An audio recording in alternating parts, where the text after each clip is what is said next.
Hoy morirán en México asesinadas por los narcos unas 40 personas. La mayoría serán también narcos, pero caerán policías, puede que algún periodista, probablemente algún niño y, lo que es seguro, varios inocentes. Esa es la media que resulta de las cifras dadas esta semana por el fiscal general de México. En lo que vamos de año ya han muerto 7.200 personas, bastantes más del total de las asesinadas el año pasado. Además, el narco está dando saltos cualitativos. El lunes unos sicarios asesinaron a 17 adolescentes que estaban celebrando una fiesta de cumpleaños. Y para amedrentar al Estado, el narco ha empezado a colocar coches bomba. Estuvimos allí, analizando esa violencia desaforada. Esto es un retrato de Narcoméxico.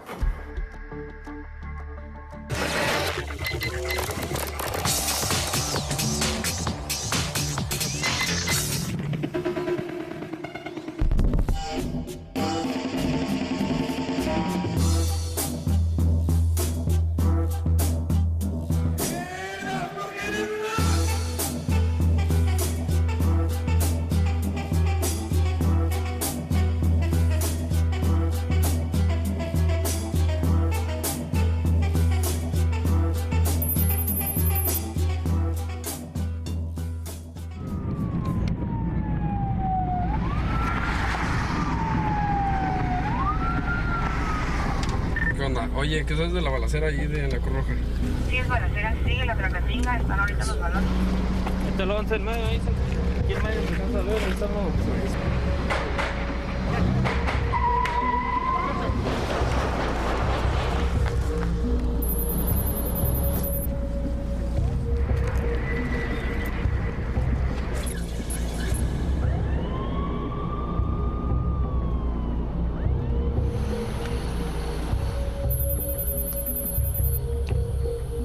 La prensa local asegura que no será el único. Están apareciendo una media de hasta 10 cadáveres diarios solo en la ciudad de Culiacán.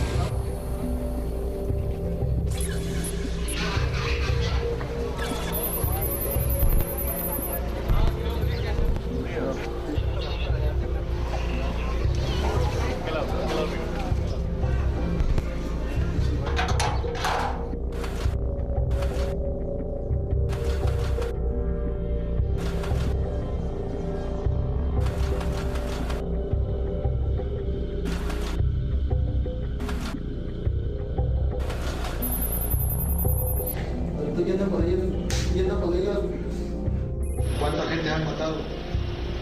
Aproximadamente, el tiempo que tuve aquí, 23 personas. ¿A cuánto mataste tú personalmente? A 10 personas.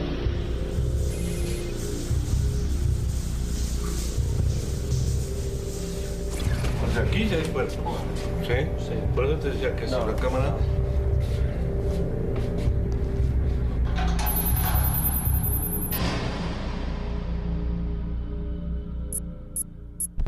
Ese es el estacionamiento,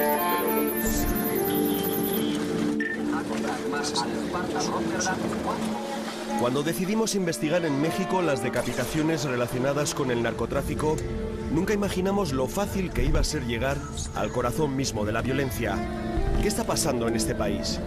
¿Por qué todas las semanas se cortan varias cabezas y se cuelgan los vídeos en internet, como hacen los fanáticos de Al-Qaeda? 100 millones de mexicanos desayunan todos los días con periódicos que hablan de ejecuciones múltiples y cadáveres abandonados por todo el estado, de 10 en 10 o de 15 en 15. México está ya por derecho propio en el G20 de los grandes, pero tiene 5.000 muertos al año por narcotráfico, más que todas las bajas norteamericanas en la guerra de Irak. Pues es que vamos a regalar películas. Este recorrido por la sórdida geografía de la violencia mexicana solo tuvo un límite: decidir cuánto queríamos arriesgar. Amigo, gracias. Hasta luego. 6 y 10. Estamos en la situación en que aparecen 24 cadáveres aquí cerca de la Ciudad de México, o te aparecen 12 decapitados en la península de Yucatán. O sea, como que la gente quiere impactar y decir estamos presentes y tenemos toda la fuerza. Tiene que ver con no solamente el ejercicio de la violencia, sino con la espectacularización de la violencia como instrumento para generar temor en el adversario. Nos hemos ido acostumbrando a vivir mal, ¿no?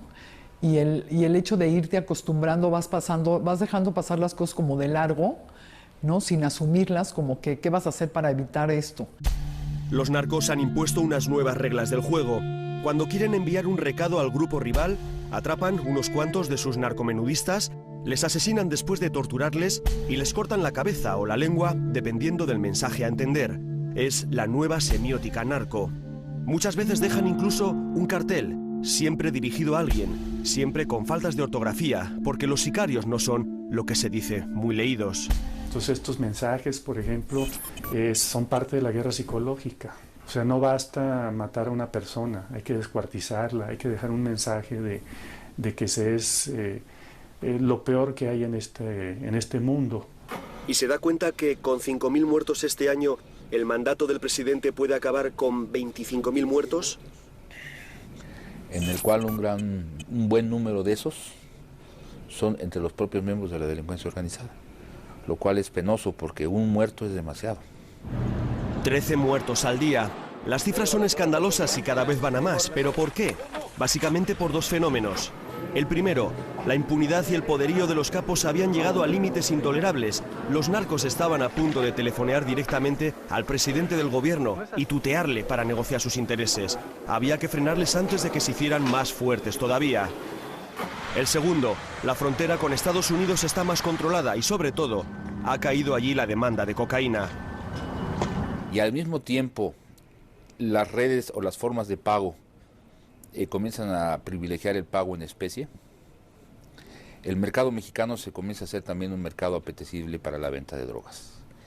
Esto va a provocar que las bandas de la delincuencia organizada se enfrenten entre sí.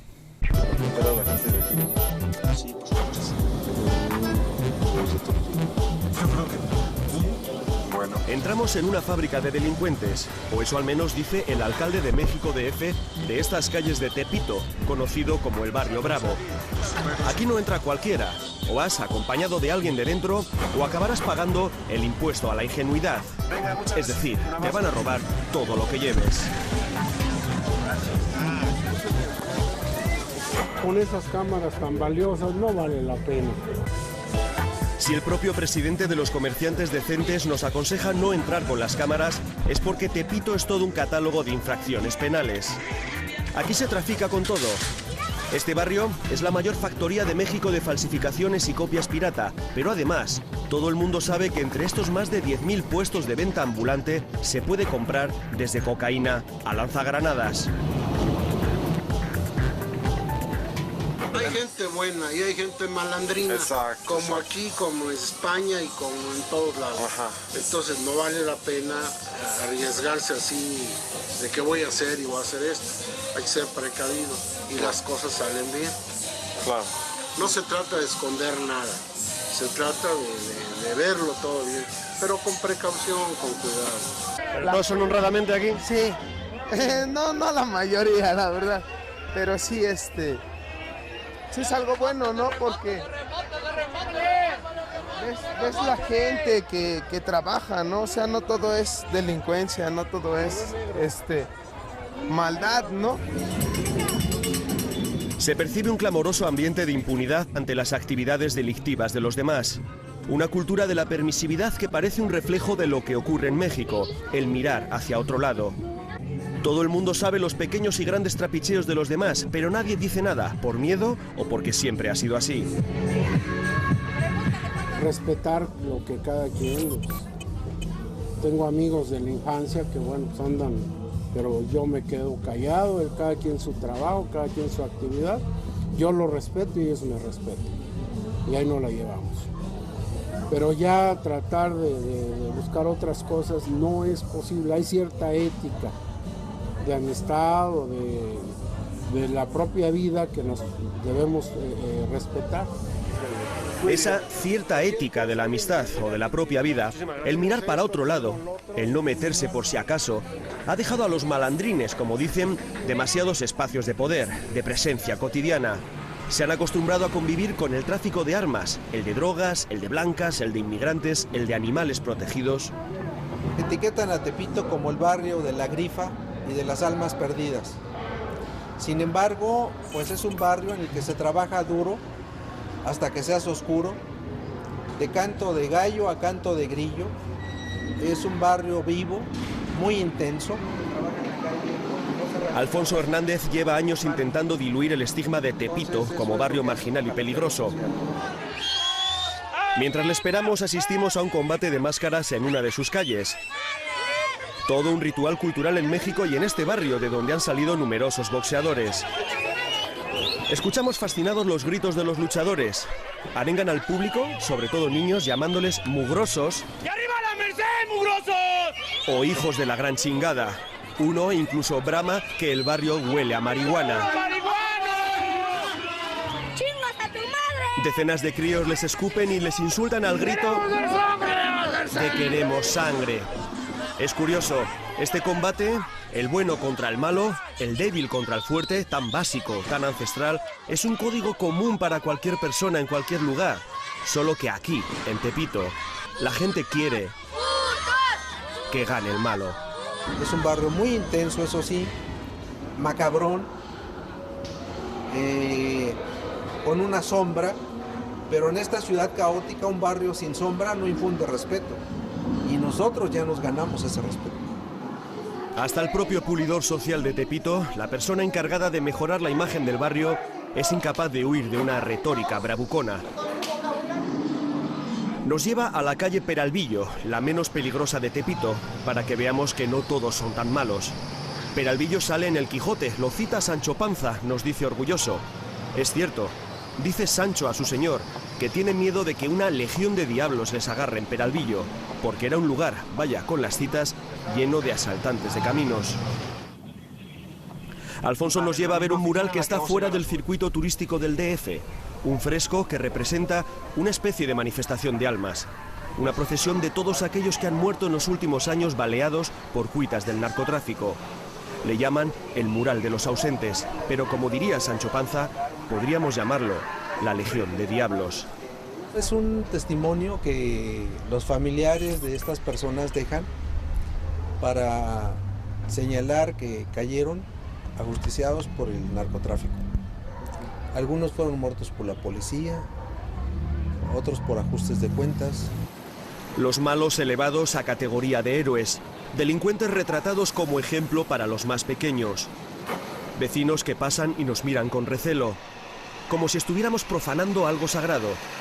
Uno de ellos, con un largo, enseguida lo sabremos, historial carcelario, se acerca. ¿Cuál es su nombre? Necio, me dicen. Necio, con doble S. Mi nombre es Jerónimo, pero mi nombre, mi apodo es Nes y mi clave es 510. Entonces soy el clave. Sí. ¿Y eso? Así debemos estar organizados, si no, para abajo. No, que llegan y te confunden. Oye, nos mandó fulano de tal. No es cierto. A ver, ¿cómo le dicen? ¿Cómo lo conoces? ¿De dónde? Y si no lo conocen, te dicen, no, ¿sabes qué? ¿Organizados necio para qué?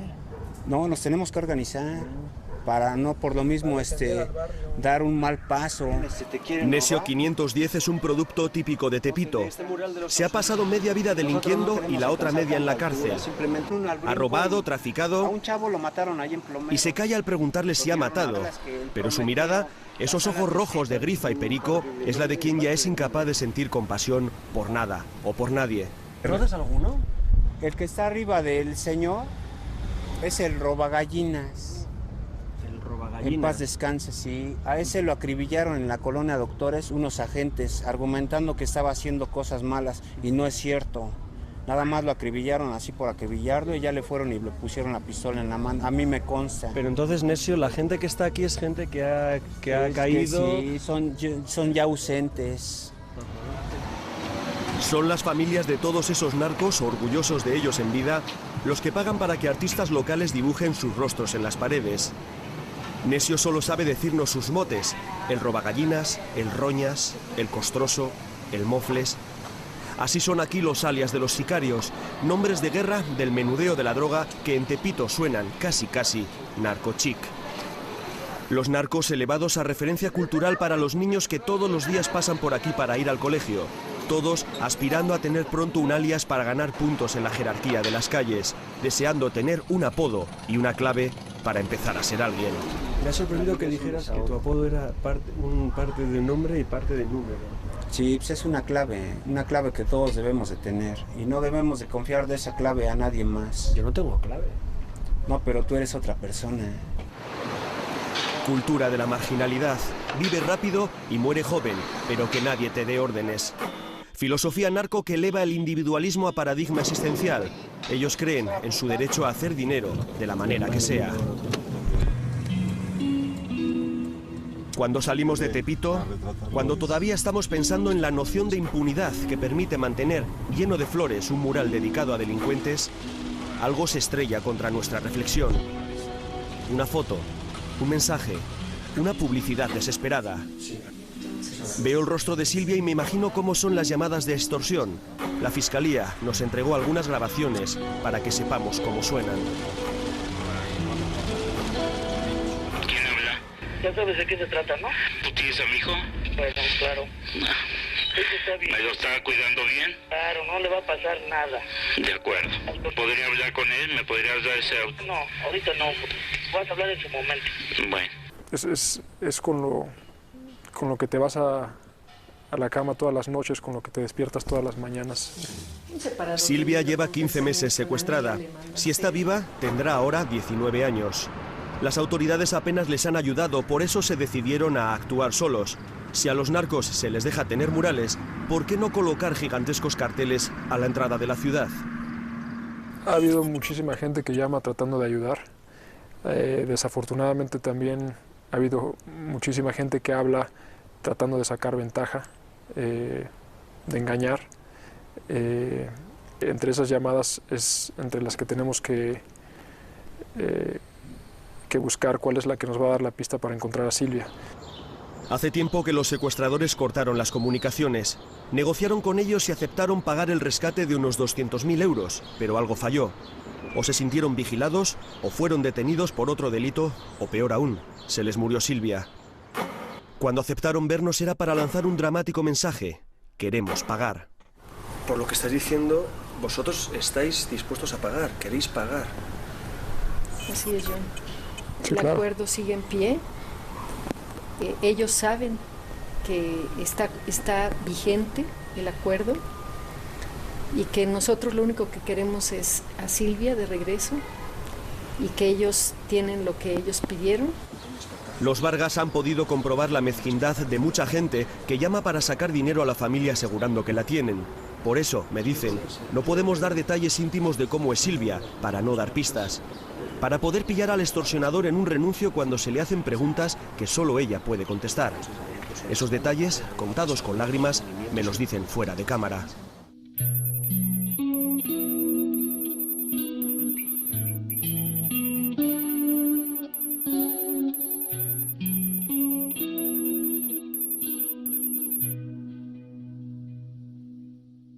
Si tú te pones a ver las personas que secuestraban hace 10 o 15 años, había un código, ¿no? No secuestrabas solamente hombres, no secuestrabas niños ni mujeres, no los dañabas porque era tu mercancía de cambio, ¿no? Tú estabas cambiando a un cuerpo como si fuera una mercancía y del otro lado una familia estaba negociando por la vida de su ser querido. Mira, piensa lo que me vas a decir y la cantidad que me vas a ofrecer, porque si me ofreces una pendejada, simplemente no te voy a decir nada. Simplemente voy y mato a tu esposo. Mira, ¿ustedes quieren más a su mendigo dinero? No, claro que no. ¿Quieres más a su mendigo dinero que a tu esposo? Más vale que los tenga. Yo voy a tratar de conseguir todo lo que pueda. María Elena Morera lidera una de las organizaciones sociales más beligerantes con la pasividad gubernamental. Nos da datos. En el 2007 hubo más de 800 secuestros en México, pero solo se condenó a una persona. La quiebra de confianza en la justicia es evidente. Estás bien pendejo, cabrón. A tu hijo le voy a cortar 2 dedos. Espera mi llamada mañana, cabrón.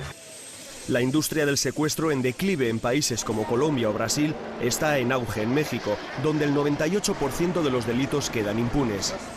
María Elena sabe de lo que habla porque ella tuvo que oír amenazas como esa cuando secuestraron a su marido. A Pedro no le cortaron 2 dedos, sino 4, y ahora colabora en impactantes campañas de concienciación social. Cuando me cortaron el tercero, me dio rabia. Y cuando me cortaron el cuarto, me llené de fuerza para exigirle a las autoridades que no mientan, que trabajen y salven a nuestra ciudad del miedo. Y si les tiembla la mano, detengan, les presto las mías. México, unido contra la delincuencia. Hay algunos que participan en un secuestro que ni siquiera lo ven con el daño que están haciendo, ¿no? Te digo uno, por ejemplo, el de mi esposo, la señora que lo cuidaba, a la hora que la detienen, ella dice, bueno, yo no le hice ningún daño, yo le daba de comer y le limpiaba los dedos. Cada vez que agarran una banda de secuestradores, siempre hay un policía, un militar, o un ex policía, o un ex militar, o varios. ¿Sí? Si ustedes ven mi CUIP, toda mi vida he sido policía. ¿Y a poco como policía? Este señor detenido tiene razón, toda su vida ha sido policía, incluso cuando decidió montar una banda de secuestradores y aprovechó su trabajo legal para encontrar víctimas adecuadas. Una de ellas, Hugo Wallace, el hijo de esta señora, la mujer más valiente que hemos conocido en México. Ellos me piden que para poder negociar con la organización les ponga yo un aviso, y qué macabros, en una esquela dándoles el pésame en un periódico de circulación nacional. O sea, cada vez que usted tenía que ponerse en contacto con ellos... Era a través del periódico. Una esquela como esta, de la familia Alarcón Zamora. Así es, la contraseña que ellos me dan es familia Alarcón Zamora. Entonces yo puse alrededor de 15 esquelas en total. La señora Wallace es conocida como la Madre Coraje. Nada más entrar en casa de esta, qué casualidad, profesora de ética y civismo, nos apabulla con fotos, datos, diagramas, PowerPoints y todo tipo de pruebas sobre el caso, porque esta señora, ella sola, fue capaz de localizar a los 6 miembros de la banda que secuestró y asesinó a su hijo Hugo. El sistema de procuración de justicia está agotado, y está tan agotado que tuvo una madre que salir a hacer el trabajo de la policía. Creo que eso es la vergüenza de mi país. No exagera. Miranda se puso en marcha la misma noche del secuestro junto a familiares y amigos y le hizo el trabajo a la policía. Un contacto en la compañía de teléfonos le dio el listado de llamadas de su hijo. Otro contacto le localizó la antena que registró la última de esas llamadas. Rastreando la zona en círculos concéntricos, encontraron el coche de Hugo y un portero les llevó hasta la casa donde había entrado el joven acompañado de esta chica con la que había ido al cine. Ella era el cebo. Ellos dos traían pasamontañas y lo agarraron por la parte de atrás para poderlo inmovilizar, y luego le pusieron cinta canela, lo ataron. Y bueno, sabemos que hubo mucha violencia y desgraciadamente ese día mataron a mi hijo, el mismo día que lo secuestraron, la madrugada del 12 de julio lo mataron. Pero eso no lo supo Miranda hasta mucho tiempo después. Los secuestradores en su primer contacto le mandaron una prueba de vida de su hijo. Una fotografía en la que aparecía con una venda en los ojos. La fotografía había sido retocada en un ordenador porque realmente era una prueba de muerte. Empiezan a pelearse entre ellos que por qué habían escalado tanta violencia y que ya no iban a poder cobrar el rescate. Y Brenda Quevedo Cruz le dice que no se preocupe, que ella puede arreglar las fotografías para que no se den cuenta que mi hijo está muerto. Me lo cuenta mirando la foto de su hijo con tremenda pena contenida. Esta mujer es muy fuerte. Cuando tuvo los primeros nombres de los responsables, llenó el Distrito Federal de carteles enormes pidiendo información sobre ellos. Investigó todas las llamadas que recibió, incluidas las falsas. Yo me puse a disfrazarme, a arriesgarme a todo. Sacó a mi hija del país con sus hijos para que no estén en el riesgo, y entonces había días enteros en los que yo no llegaba a dormir a mi casa porque me quedaba en un taxi a vigilar o en una esquina, o me disfrazaba de algo y estaba ahí, vendía tarjetas en las esquinas para poder ver quién entraba y salía de las casas. Una llamada le llevó hasta la casa de César Freire, el ex policía. Hizo guardia con su hermano y cuando vio llegar al secuestrador, en un ataque de insensatez y desesperación, se tiró a por él. El momento en que yo lo veo cara a cara, él me saca un arma. Mi hermano se había quedado pagando el taxi en el que íbamos juntos. Cuando él se da cuenta que me está apuntando, él logra írsele a los pies, lo derriba, iba pasando una patrulla y gracias a eso fue que pudimos capturar literalmente mi hermano y yo el 26 de enero del 2006 al líder de esta organización criminal. Y estoy segura es que César Freire Morales. Miranda ya era muy conocida en México. Enseguida llegaron las televisiones. Mientras el detenido seguía clamando su inocencia. Yo no me dedico al secuestro, señor. A través La señora Wallace, con casi 60 años, con el miedo todavía reflejado en su rostro, intentaba asimilar lo que acababa de hacer. Pero yo tengo mucha fe en que ahora con esta persona detenida lleguemos y nos diga dónde está mi hijo secuestrado. Poco a poco el resto de la banda fue cayendo gracias a los anuncios. Todavía no han confesado dónde tiraron los restos de Hugo, así que Miranda Wallace sigue luchando. Le quedan al menos 2 cosas por hacer: encontrar lo que quede de su hijo y encontrar también a Jacobo Tagle-Tobin, el otro cabecilla de la banda que todavía está suelto. Su rostro sigue apareciéndose a los conductores en diferentes calles del Distrito Federal. He visto las 2 caras de la moneda del ser humano y ahora más que nunca estoy convencida que tenemos que hacer algo, porque en México el tejido social como tal está verdaderamente destruido. Cada vez hay más secuestros, más asesinatos, más violencia. Y este país tiene que revertir esta situación a través de empezar a imprimir una verdadera cultura de la legalidad que hoy por hoy en México sabemos que no existe. La ley en México es una recomendación, no pues un mandato. La gente no siente que haya quien la proteja. No solamente es la violencia misma, sino que el Estado por sí mismo se convierte en un factor de inseguridad al no significar un elemento de protección a la gente. Programamos para una idea que están aquí para verificar el carro. Condones, asesoría en salud, Una violencia que se ve reflejada en carteles y anuncios por las calles, que aparece cada mañana, sin faltar a su cita, en periódicos, revistas y televisiones. En contadores que indican el número de muertos del día y el acumulado del año. En portadas terribles de titulares extremos que parecen que solo buscan atraer lectores en una malentendida competencia. 7 ejecutados más parece vendernos sonriente este muñeco diabólico. Todavía no sabemos que unos días más tarde, en Tijuana, no solo veremos más de 7 ejecutados, veremos también varios decapitados. Poner cabezas en lugares públicos implica necesariamente que habrá cobertura de los medios de comunicación, cobertura no profesional, es decir, cobertura que no tiene límites para la exposición de la violencia. En consecuencia, los medios de comunicación por sí mismos garantizan funcionar como canal de información y diseminación de los hechos de violencia. Desde su Instituto para la Democracia y la Seguridad, este sociólogo lleva años denunciando la falta de ética de muchos medios de comunicación y la necesidad de un gran pacto mediático para definir cómo reflejar la información sobre la violencia.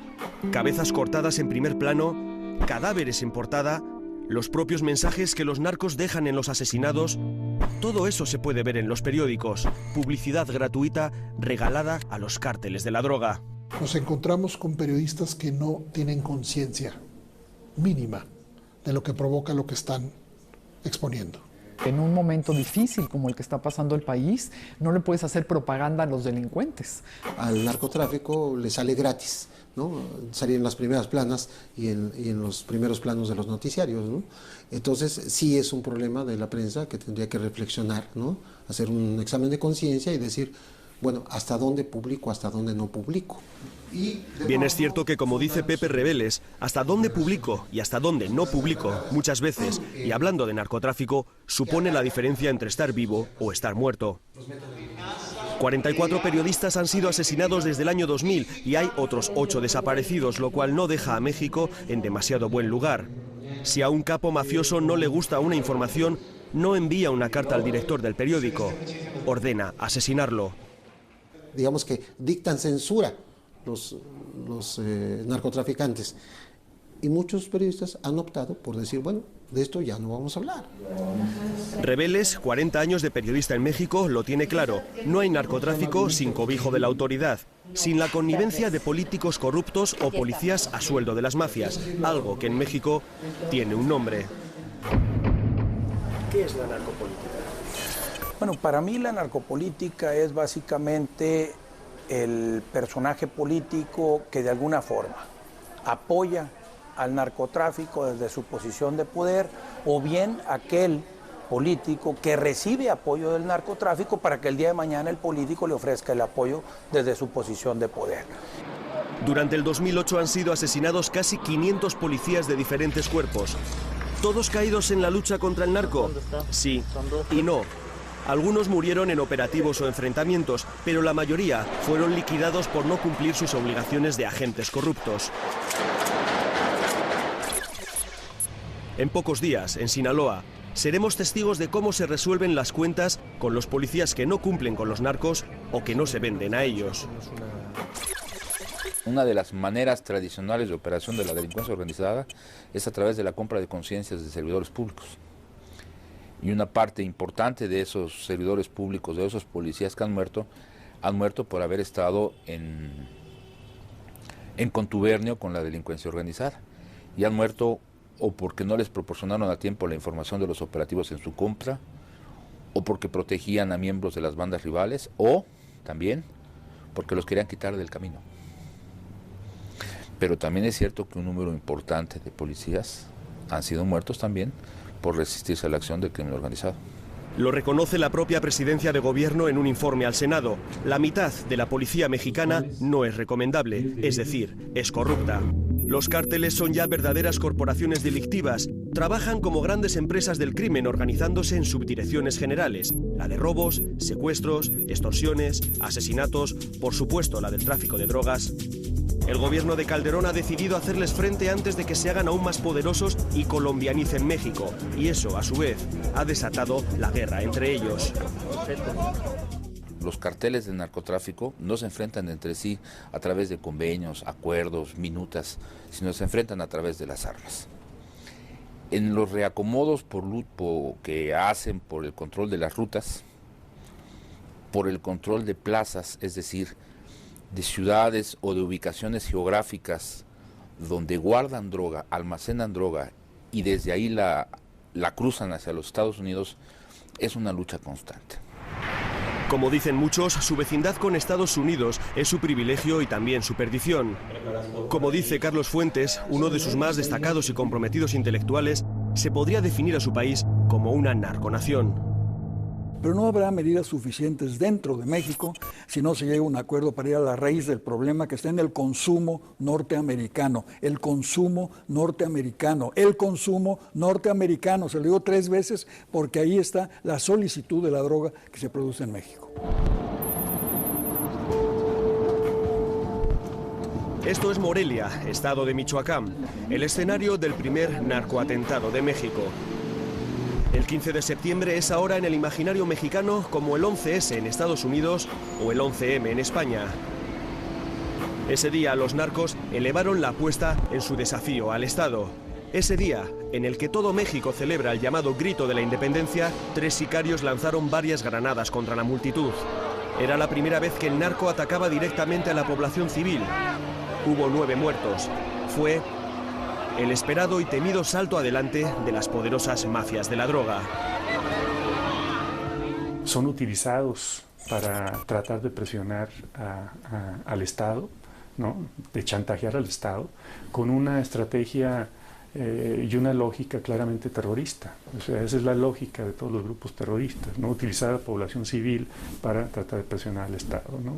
Y de que la población civil presione al Estado para que haga pactos con estos grupos terroristas o que disminuya la presión sobre estos grupos. Todavía se puede ver en Morelia, a 3 horas de México DF, cientos de velas y pequeños recordatorios de personas anónimas. Ahora la zona es segura. El ejército patrulla las calles y los limpiabotas han vuelto a su sitio, al lado de donde estallaron las granadas. Vi la explosión. Sí, estaba yo con mi familia. ¿La notó cerca? Sí, vi cuando se tronó la granada y iba cayendo la gente. Sí, lamentable. Había muchas situaciones de ejecuciones, muchas situaciones lamentables, pero la sociedad en general sabíamos que eran atentados entre los grupos, entre esa gente, y nunca habían atentado contra inocentes. El atentado de Morelia fue el despertar de la inocencia de muchos. Los narcos, tan aguerridos, tan valientes, no son patriotas mexicanos. Perpetraron el atentado en la plaza del líder revolucionario Melchor Ocampo, el que escribió que es hablando y no matando como se entiende la gente. Pero ya hemos dicho que los narcos no son muy leídos. Es como si tú detienes al director general, como si se va el director general de una compañía. Bueno, pues llega otro, ¿no? Porque la compañía no la vas a dejar sin director. Y si además el que llega, están llegando los que eran sicarios, están llegando a niveles muy altos, y entonces el nivel de violencia para ellos es normal. Un alto cargo del gobierno me lo explicaba de manera más cinematográfica. Es como si en la película del Padrino a Don Vito Corleone le sustituye Luca Brasi, su matón preferido. Eso está pasando en México. Se ha logrado detener a muchos capos, pero han sido sustituidos por sus sicarios. Sicarios como estos, acusados de ser los autores de la matanza. Y dilapidé, no sé si fueron 60 o 60 habitantes, y la roté, y lo que hice, el pánico también. Logramos la captura de 3 personas con las que ellos han manifestado ser los autores de los hechos. Nosotros hoy ya tenemos pruebas adicionales que corroboran que efectivamente ellos fueron los autores materiales de esos atentados contra la sociedad el 15 de septiembre en Morelia, Michoacán. Yo no he escuchado en su última frase la palabra terrorista o atentado terrorista. Ellos hicieron un acto terrorista. El hecho es totalmente claro a la luz del derecho penal mexicano. Cometieron un acto terrorista. Me niego a calificarlos a ellos como terroristas. Cometieron un acto terrorista. Equilibrismo dialéctico el del portavoz de la Fiscalía. Se niega a calificar de terrorista al que comete un acto terrorista. El ejecutivo de Calderón teme que los narcos copien la estrategia de coches bomba con la que Pablo Escobar casi tumba al gobierno colombiano. Pero ¿cuál de los grandes cárteles de la droga ordenó la matanza de Morelia? ¿Cómo presentan a 3 tipos golpeados, sin ninguna credibilidad en sus declaraciones, diciendo que ellos son los autores de estos atentados? Los presentan como miembros de un grupo llamado La Familia, que es otro de los cárteles, ¿no? Y ellos a su vez pusieron mantas al día siguiente diciendo que eran los Zetas. Y ahora los Zetas responden que son La Familia y además ofrecen dinero, ¿no? Estamos viviendo en el absurdo. México siempre ha sido calificado de un país surrealista, ¿no? Absurdo o surrealista, el caso es que después del atentado, los narcos locales, conocidos como La Familia Michoacana, colgaron sábanas por toda la ciudad diciendo que ellos no habían sido, que habían sido los del Cártel del Golfo. Estos, a su vez, ofrecieron dinero por los autores de la matanza, y hasta un periódico de tirada nacional se permitió el lujo de titular que el Cártel del Golfo ofrecía una recompensa por terroristas. Como si el Cártel del Golfo fuera una entidad legal, como si su brazo armado, los Zetas, no fueran los que han puesto de moda las decapitaciones. No podemos calificar a los Zetas como un grupo terrorista.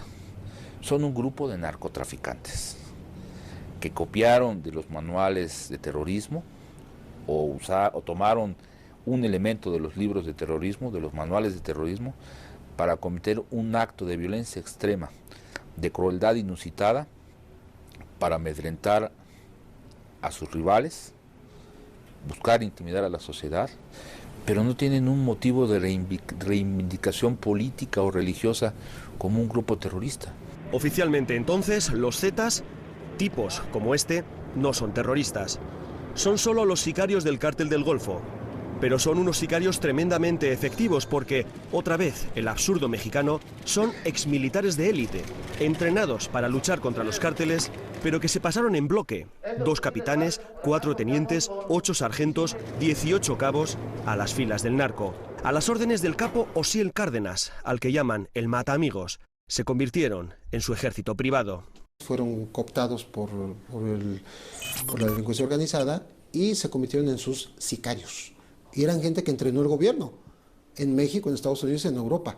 O sea, elementos de élite, soldados de élite. Que hemos pasado de grupos civiles armados, sicarios, digamos, entre comillas, convencionales, estamos pasando a grupos armados que saben manejar todo tipo de técnicas para el ejercicio de la violencia y, por supuesto, que saben manejar, en algunos casos, el mejor armamento disponible, porque en algunos casos son militares de élite.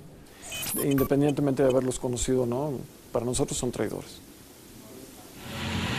Los Zetas han llegado a ofrecer trabajo a exmilitares en carteles distribuidos por las ciudades. Solo había que llamar a un número y empezar a cobrar $5.000 semanales, más que lo que gana cualquier mercenario en Irak.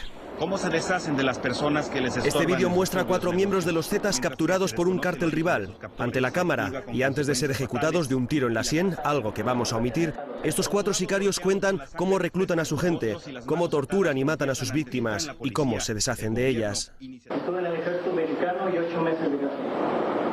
Agarran a alguien, le sacan información, ya sea que movía droga o dinero, algo así, le quitan lo que ellos quieran, o sea, lo que traigan de delito, y después de haberlos torturado, pues le dan el tiro de gracia y lo echan a un tambo, lo queman con diferentes combustibles como diésel y gasolina. Los Zetas impusieron una violencia desaforada para amedrentar al resto de cárteles, una lógica paramilitar. Ellos empezaron a cortar cabezas como escarmiento, a colgar los asesinatos en YouTube como los de Al-Qaeda. Hace unos meses decapitaron a 12 pequeños traficantes en Yucatán, 12 asesinatos casi rituales subidos a Internet, cuyas imágenes tratamos de evitarles, pero están ahí, en la red. Hasta una cabeza cortada protagoniza la última novela de Carlos Fuentes. Empezó el libro hace 3 años y su intuición le llevó a decapitar a uno de los personajes principales. Miro sin mirar. Tengo miedo de ser visto. No soy lo que se dice agradable de ver.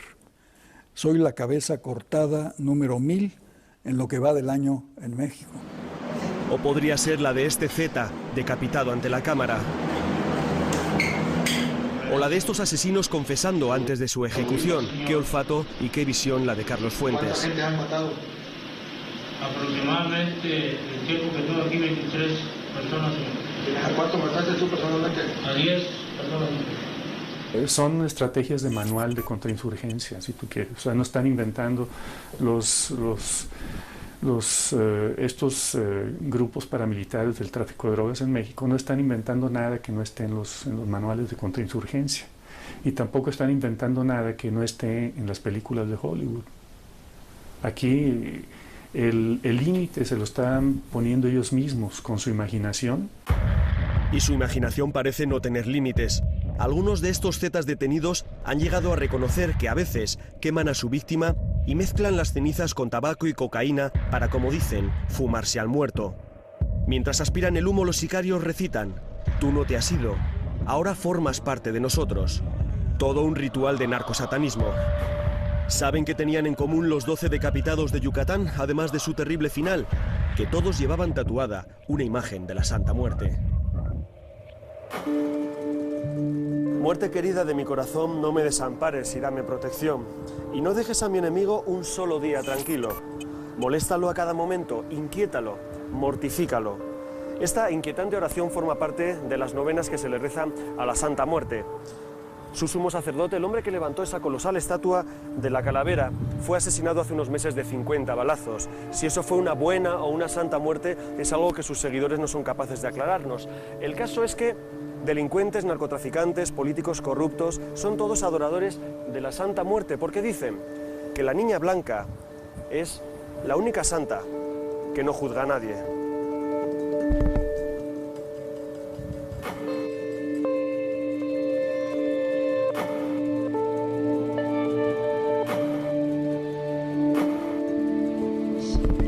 Así como a ella le gusta ver la vida. En tu regazo divino, Madre de todos.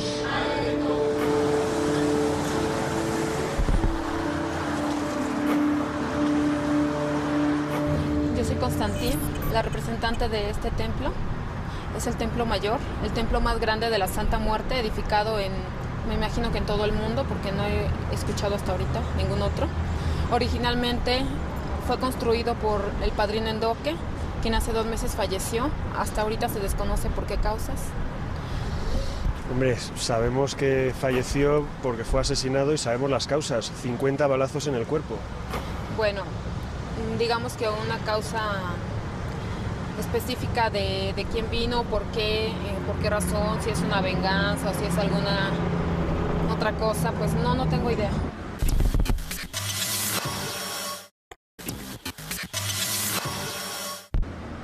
Los adoradores de la Santa Muerte viven en una especie de paradoja existencial, porque vivir amando a la muerte es una contradicción, a no ser que estés de su parte. Constantín es la nueva sacerdotisa del mayor templo levantado en México a este culto emergente. Es la viuda del anterior líder de esta secta e insiste en que ellos no le tienen miedo a la muerte. Bueno, le pedimos que nos ayude a morir de una manera sin dolor, sin temor y con fe. Eso es lo Algo que no le pasó a tu marido, el sumo sacerdote, que murió con 50 balazos. Eso no es una... Pero fue una forma de morir instantánea, que no tuvo que pasar días y días de dolor. La muerte rápida entendida como buena muerte, aunque no la desees. El templo de Ecatepec tiene una pequeña capilla donde todos los días acuden unos cuantos fieles a rezarle a la calavera.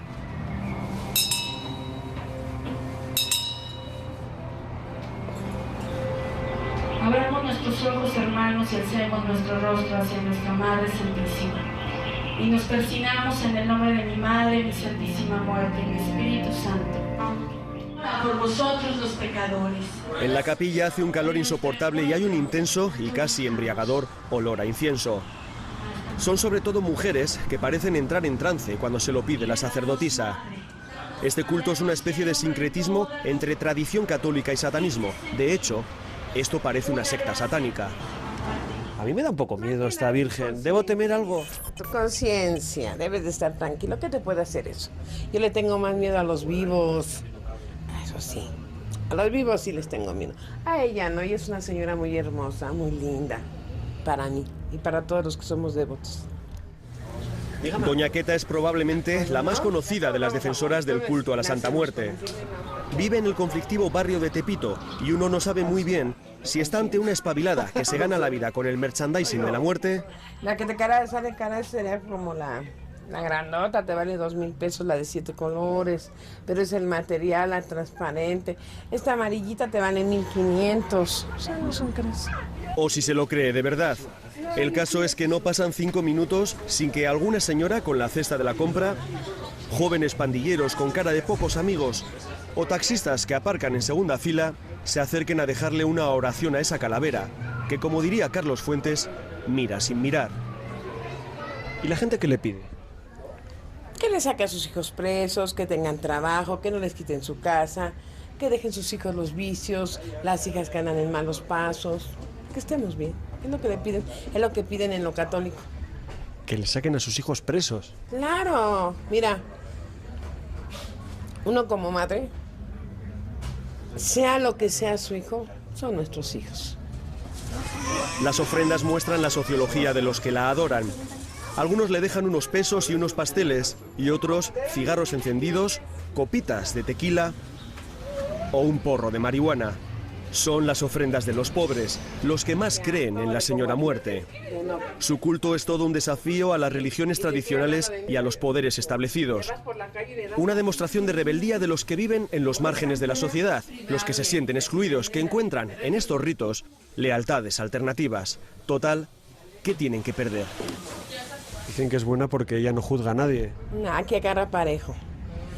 Niños, ancianos, jóvenes, para morir es lo mismo, no hay hora para nacer ni hay hora para morir. Para Doña Queta la muerte es más que una certeza. La muerte, dice, hace milagros. La muerte, repite, su muerte, no juzga a nadie. Por eso la quieren tanto los que están fuera de la ley. ¿Es cierto que dicen que vienen muchos delincuentes a rezarle a la Virgen antes de hacer algo malo para que les salga bien? Pues yo te digo que no sé porque no les puedo preguntar a qué vienen. Aunque fuera de cámara confiesa que todo el que tiene un pasado o un presente oscuro viene a rezarle a la muerte. O que casi todas las estatuas que almacena se las han tallado los presos de diferentes penales. O que incluso la misa negra empieza con una curiosa oración que pide que la santa consuele a los que trabajan, a los que roban, a los que delinquen, a los pobres y a los ricos. Oraciones de la marginalidad, rogar a la muerte por los que roban o delinquen. Por eso, la Santa es ahora el culto de moda en las cárceles. Le viene a traer flores a la Virgen de la Santa Muerte. Santísima Muerte. Sí. ¿En agradecimiento de algo? Me ayudó a salir de la cárcel. ¿Cuándo ha salido? Salí ayer, 3 de la mañana. ¿Llevaba mucho tiempo? Casi 4 meses. Sí. ¿Le puedo preguntar qué había hecho? Me acusaban de robo. ¿Por qué cree que ha sido la Virgen la que le ha sacado? No es virgen, es la Santa Muerte. ¿Por qué cree que ha sido la Santa? Es muy milagrosa. Ventura nos aseguró que en los penales mexicanos hay una Santa Muerte en cada celda y que todos los primeros de mes le cantan en el patio las mañanitas. Así que conseguimos permiso para entrar en uno de esos penales, en un sistema penitenciario que ha afrontado varios motines en los últimos meses, que sufre de hacinamiento de los presos, corrupción de sus funcionarios y que para muchos sigue siendo una universidad del crimen. Entraremos en ese penal para hablar con narcos y sicarios. Esos, al menos, tienen suerte de seguir viviendo, porque lo que también hemos podido comprobar es lo poco que vale la vida en este negocio. Lo fácil que es morir en las calles de Tijuana o en los descampados de Sinaloa. Pero eso lo veremos la semana que viene.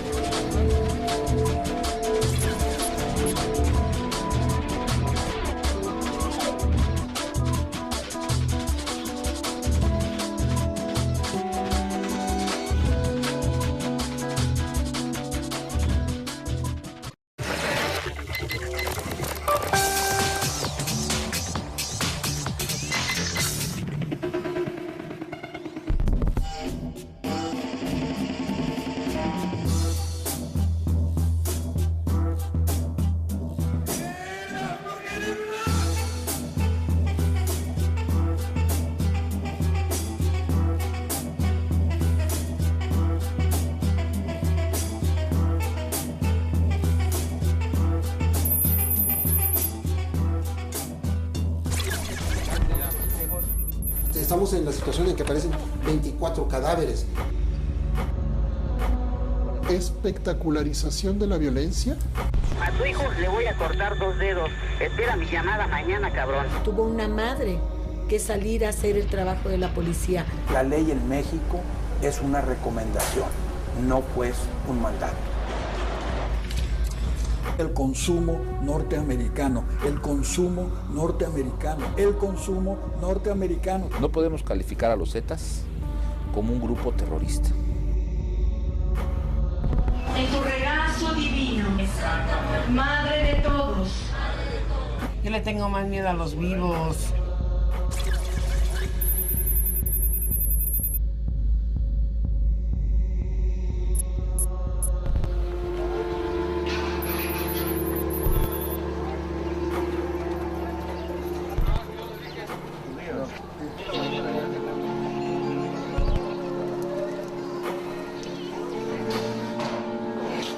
No son lugares muy seguros las cárceles en México. Sus autoridades han tenido que sofocar más de 50 motines en los últimos 5 años que han dejado a casi 300 presos muertos. Los cárteles de la droga han llevado su guerra al interior de las prisiones, donde bandas y grupos de sicarios pelean por el control de los penales. Si a eso se le une un hacinamiento casi inhumano y una corrupción desorbitada entre los funcionarios, entrar en una de esas prisiones se convierte en un incierto viaje al patio trasero de la violencia en México. El día de hoy amanecimos con 6.645. Tenemos un excedente de 2.989 internos. Estamos hablando de sobrepoblación. Sí. ¿Y cómo se gestiona esa incomodidad para los presos? La población se va adecuando de acuerdo a los perfiles que tienen los internos. Hay 220.000 presos en México. La mitad de ellos son preventivos, sin sentencia, pero están mezclados con los condenados de larga duración, novatos con veteranos. Un maridaje que provoca que las cárceles sean conocidas como universidades del crimen. ¿Es tu primera vez? Sí. ¿Por qué estás aquí? Me involucran en un tiroteo. ¿Un tiroteo? En la colonia Santa Fe. ¿Tema de droga, narco? No, fue pandillerismo, según. ¿Eres pandillero? No, gracias a Dios no. O sea, él indicó que venía por un tiroteo y en realidad viene consignado por un robo calificado. La primera lección en estas universidades es la de parecer más duro que nadie, asumir delitos que no has hecho, ganarte una reputación, que te dé un estatus o te salve en las duchas. Lo raro es que él esté consignado, acusado de robo y cuando entra aquí diga que está acusado de algo peor, ¿no? Quieren sobresalir ante los demás y dicen que murieron en un tiroteo cuando ni siquiera saben usar un arma. Aquí, como dice el señor, su director viene por robo agravado y lesiones, ¿no? Entonces, ¿qué dicen los demás? No, pues yo traí una pistola, me agarré con los policías y maté a tal o irí tal, y ni es mentira. Aparte, ese chamaco ya es más canero que nada. Canero aquí ya lo llamamos que entran y salen de la cárcel. Pedraza es el jefe de seguridad del reclusorio sur de la capital.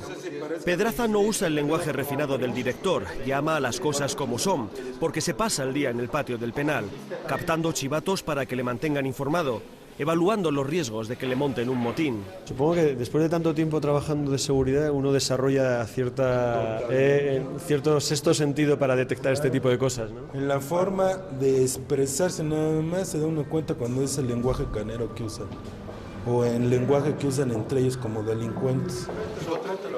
Pedraza dice convencido que los presos son como perros, que huelen el miedo. Por eso, aunque dice que él es buena persona, les tiene que hacer saber, y me mira a los ojos, que puede ser un hijo de puta. Sus hombres van apartando de manera más o menos violenta a todos los reclusos que nos encontramos en nuestro recorrido, por nuestra seguridad, afirman, aunque lo que quieren es impedir que aprovechen la cámara de 4 para quejarse. ¿Cuántos viven aquí? 11. ¿Cuántas camas hay? 4. 4, ¿y dormís 11? Es que ¿Dónde? 4 arriba y 7 abajo, 8. ¿Y esto qué es, por sorteo o es el último que llega? Como van llegando. Como van llegando.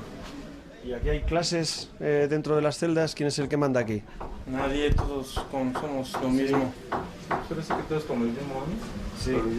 ¿Me lo estás diciendo porque está el jefe aquí o qué? No, ¿por qué? No. Solo así que estamos tranquilos, no los trato bien, hijos. Sí. Todos están en la visita. Aunque huele a humedad y excrementos, los dos presos repiten sonriendo que están bien. La presencia de Pedraza impone. Cuando salimos, me doy la vuelta fingiendo que me he olvidado apuntar sus nombres. Les vuelvo a insistir a solas que no me creo que estén bien, durmiendo en el suelo. Es lo que hay, murmullan ya sin sonreír. En la cárcel cualquier sitio es bueno para matar el tiempo. La visita programada por el director no incluye ni celdas de castigo ni presos peligrosos. Otra vez nuestra seguridad. Nos llevan a un taller donde los presos hacen pequeños trabajos artísticos que luego venden. Para cambiar mi forma de drogarme y cambiar mis actitudes y mi persona, sí. Los funcionarios solo dejan hablar a los reclusos más preparados. Se trata de dar buena imagen, de enmascarar que el 80% de estos presos no conocerán siquiera de vista al juez que les condene. Que este sistema no consigue rehabilitar a los reos, sino hibernarlos durante su condena hasta que salgan a delinquir. Aquí no pones delinquir, ¿no? Muy bien, ¿qué tal? ¿Llevas mucho tiempo aquí? 2 años. 2 añitos. ¿Y te queda mucho? ¿Y te queda mucho? Lo doble. ¿Lo doble? De lo que llevo. Oye, ¿por qué estás? ¿Se puede decir? Años por la salud. Me culpan de un estéreo de un automóvil, pero pues en verdad yo no lo hice, ¿no? ¿Estabas tan fuerte cuando entraste o te has puesto así de fuerte aquí? Bueno, aquí mato el tiempo, ¿no? Me distraigo de... Okay. Trabaja y estudia y 2 por 1 te lo tramitamos. Sí. ¿Qué? ¿Te vas a poner a estudiar? Sí, ¿no? Hay que echarle ganas. Las estadísticas dicen que solo el 10% de los presos asisten a talleres ocupacionales, que el resto acaba siendo parte o víctima de cualquiera de las numerosas mafias carcelarias. Aquí dentro la droga llega tan fácil como ahí fuera, y todo por la corrupción de los custodios. Las flexiones de Leonardo ante la cámara dejan ver sus numerosos tatuajes, entre ellos, en su ombligo, el que ya es un icono carcelario para muchos, la Santa Muerte. Tenemos varias religiones, cristiana, mormona, evangelista, y también otras religiones que son apropiadas de los internos, que es adoración a la Santa Muerte. ¿Qué es esto? Se le llama la Santa Muerte. ¿Qué llevas colgando? Una Santa Muerte. Desde hace un par de años, la Blanca Dama se ha convertido en el culto emergente en las cárceles mexicanas. Esos tatuajes marcarán el futuro de muchos de estos hombres porque les delatará como expresos. La santa, para escándalo de la Iglesia Católica, gana terreno entre estos desheredados con una ética despiadada y amoral. La creencia de ellos es que si tú le pides algo, pero te comprometes con ella, si no le cumples, sí se venga, de una forma o de otra. Solo una santa vengativa con rostro de calavera podía convertirse en referente moral de la población reclusa. La falta de piedad es casi una regla de supervivencia entre estos muros, por eso la quieren y por eso la temen.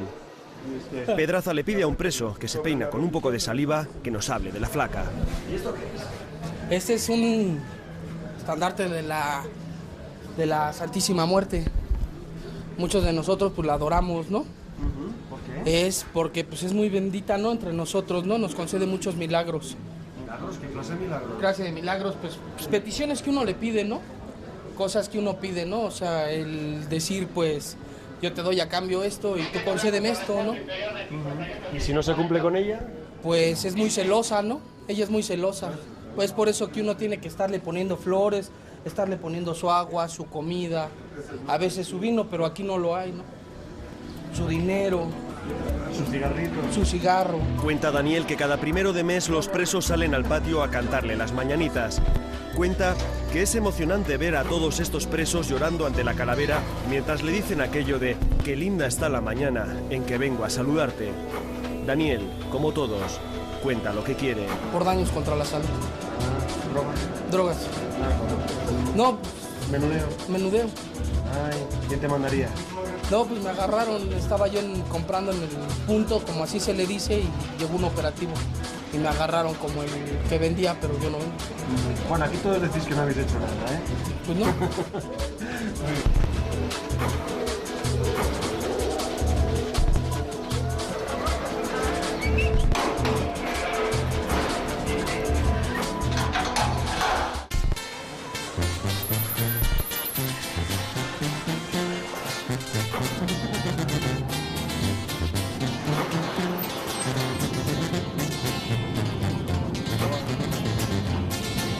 Había una fiesta en la sierra, las metralletas tronaban, había perico y licor, muy a gusto la pasaban, con un cuerno entre sus manos, el jefe los observaba.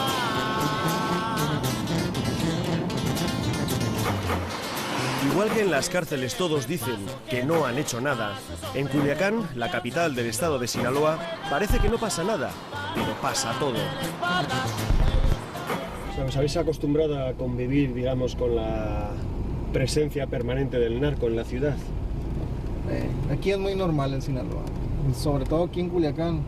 Los días son de hoy. Dicen que esta región es el granero de México, que de aquí salen los mejores tomates y las mejores verduras del país. Pero también dicen que Sinaloa puede ser el pudridero de México. En las recónditas laderas de su sierra se cultiva la amapola y la marihuana que se vende en Estados Unidos. Y aquí se han criado los más conocidos y sanguinarios capos de la droga. Su presencia social es abrumadora y su modo de vida, lo que llaman la narcocultura, ha dejado su impronta en cualquier esquina de Culiacán.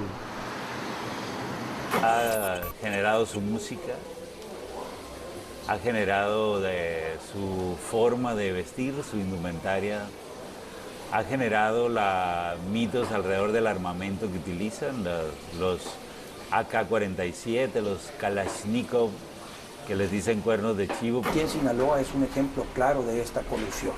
Aquí hay más que complacencia, hay una complicidad de la autoridad estatal con el crimen organizado. Mientras la ETA, ¿no?, ha llevado unos 900 asesinatos, algo así, no llegan a 1000 en no sé cuántos años, pues esos casi 1000 los tenemos en un año en Culiacán. Culiacán también es conocida como la ciudad de las cruces. Hay decenas de ellas en las carreteras, pero no representan accidentes de tráfico, sino lugares donde fueron asesinados narcotraficantes. Nadie se atreve a quitarlas, todas llevan la fotografía, el nombre, el apodo del sicario muerto y un "te queremos" o un "no te olvidamos" escrito por sus compañeros de fechorías. Esta, la del Ángel, es la dedicada al cantante de narcocorridos Chalino Sánchez, que como si fuera una de sus letras, acabó baleado en este descampado. Era un cantante que pues estaba muy relacionado con el mundo de los narcos y hizo amigos y enemigos. Y él no podía venir acá porque estaba amenazado de muerte. Pero sin embargo, imbuido por el éxito como cantante vino, dio su recital, su concierto, lo esperaron a la salida, lo llevaron a un predio sembrado y entonces la gente cuenta que el sicario le dice: compa, ¿cómo me cuesta matarte? Me pesa muchísimo matarte. Y que lo mata. Leyendas de narco que alimentan toda una forma de ver y vivir la vida. Hay una especie de ley del silencio, de anestesia de la conciencia social en Culiacán. Nadie denuncia la apropiación del narco de los espacios públicos. En la calle Juárez, por ejemplo, hay más de 50 casas de cambio, solo de dólar a pesos, porque el dólar es la moneda del negocio de la droga. Estos lavaderos llegan a cambiar hasta 10 millones de dólares en un solo día. Todo el mundo lo sabe. Todo el mundo sabe que no es normal que haya 12 casinos en la ciudad, o que el concesionario local de coches Hammer sea el más rentable del mundo. Todo el mundo sabe que no es normal que haya 200 avionetas en su aeropuerto, o que se gradúen 500 pilotos al año en sus academias de vuelo. Todo el mundo sabe que hay empleados del aeropuerto que trabajan para la llamada Hermandad del Polvo Blanco, una red dedicada a dejar pasar maletas marcadas. No hay narcotráfico sin cobertura, sin complicidad, sin cobijo de la autoridad. Dos maneras posibles de vivir. Tú puedes tener una sociedad crecida y una AMPA replegada, o bien una AMPA crecida y una sociedad replegada. Y hoy por hoy lo que tú percibes en Sinaloa es que es la sociedad la que está levantando las bardas de su casa, es la sociedad la que está levantando las bardas de los fraccionamientos, es la sociedad la que se ha tenido que meter a su casa, y el que ha tomado la calle precisamente es el crimen organizado. Cuando es ahí la que tienes que... Manuel Cloutier lleva años desgañitándose contra los políticos y mandos policiales que trabajan para el narco. Su periódico mantiene una cruzada de limpieza ética que a veces choca directamente contra las amenazas de los propios capos. Enfrente del noroeste se puede ver una pancarta en la que se califica de campeón olímpico en asesinatos al gobernador local, aunque la cifra, nos dicen, está muy desactualizada. El narcotráfico ya es un outlaw. El narcotraficante ya es alguien fuera de la ley, mientras que el narcopolítico todavía se disfraza. Quizás en España no suenen de nada nombres como el Chapo Guzmán, el Mayo Zambada, los Carrillo Fuentes, pero aquí esos nombres infunden mucho respeto. Son los capos. Manejan millones de dólares, compran voluntades. Sus batallones de sicarios se enfrentan al ejército con su misma potencia de fuego. Cualquier taxista, cualquier muchacho en bici puede ser uno de sus halcones, de sus informantes. Cuentan que cuando uno de estos capos acude a un restaurante, sus matones cierran el local, retiran los móviles a todos los clientes, impiden que nadie salga hasta que no se vaya el jefe, y cuentan que los camareros se dan puñetazos por conseguir propinas de $500. Fíjate en los jóvenes, por ejemplo, cómo se visten, y muchos han adquirido la cultura de los narcos para vestirse con bota de pitón, con hebillas enormes, con cadenas, ¿no? Y no quiere decir que todos los muchachos sean narcos. Sin embargo, sí están adquiriendo como una cultura de quererse parecer a ellos porque es como el símbolo y el líder, ¿no? Es el que han puesto como que tiene dinero, mujeres, casas. La cultura narco se ha filtrado poco a poco en la sociedad sinaloense. Su estética de sombrero cowboy y botas de punta de piel de avestruz es para muchos todo un código de pertenencia a una hermandad delictiva. Es la narcoestética. Aquí no hay gente mala. Si usted no hace nada, no hace nada. El narco lo contamina todo. Esas 5 letras se han convertido en el prefijo más usado de México. Se habla de narcocultura, narcomúsica, narcoestética, narcoplata, narco, hasta de narcoarquitectura, que define un estilo ampuloso y casi kitsch que se puede ver en numerosas mansiones de la colonia Chapultepec. Cúpulas, ojos de buey, torreones. El Ministerio de Defensa exhibe en el llamado Museo de Enervantes algunos de los trofeos encontrados en esas viviendas. Armas automáticas con incrustaciones, pistolas bañadas en oro, revólveres con esmeraldas. Cuando se le hizo el peritaje, el joyero solamente nos pudo determinar que efectivamente estaba cubierta de oro y que efectivamente eran diamantes, pero no la avaló. El museo recrea en cera al típico narco de la sierra cuidando de su plantación de opio. En una vitrina están algunos de los llamados narcorrecados que se han encontrado los soldados en esos campamentos. Cuando tratan de amenazarnos o cuando tratan de sobornarnos. Si cortan la planta no salen vivos de aquí, del cerco. Les aconsejo que se vayan. Esto lo dejan... Esto lo dejan de ese modo o nos los hacen saber de otra manera. Nunca se desprecia una amenaza en Sinaloa. Aquí siempre se cumple, por obligación o por orgullo. La guerra por controlar esta plaza ha causado ya centenares de bajas. 5 muertos diarios que aparecen de todas las maneras imaginables. Una artista local, Rosa María Robles, montó una exposición a la que llamó Navajas. Los visitantes entraban pisando unas alfombras manchadas de sangre. Era sangre real. Eran mantas que habían cobijado cadáveres. Esta pieza titulada Alfombra Roja, que hace una alusión a estas alfombras rojas que se ponen en los eventos, ¿no? Con esa banalidad y ese glamour con el que se vive ahora. Y quise plantear que nuestra alfombra roja en Sinaloa y en México es esta, la de la sangre de nuestros muertos, la de la sangre de la impunidad. Las fuerzas vivas de la sociedad se escandalizaron. La Fiscalía retiró las mantas alegando que eran pruebas judiciales, aunque no quiso investigar su propia incompetencia. Rosa decidió entonces sustituir las mantas por esta serie de terribles fotografías, muertos aparecidos en Sinaloa los meses antes.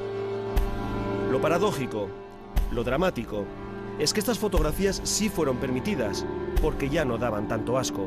Yo no estoy dando ninguna mala imagen de México. Yo creo que tenemos una situación que es triste y que a mí me avergüenza tener no tenemos la capacidad de resolver este problema del narcotráfico tan fuerte, pero sobre todo de la impunidad, porque Navajas se está hablando no solo de la violencia, habla de los aspectos decadentes que hemos llegado como sociedad. Decadencias que las funerarias establezcan locas carreras para llegar primero a una balacera y recoger al muerto, porque si toca un narco conocido, toca el mejor funeral, el ataúd más caro y la tumba con los mármoles más exagerados.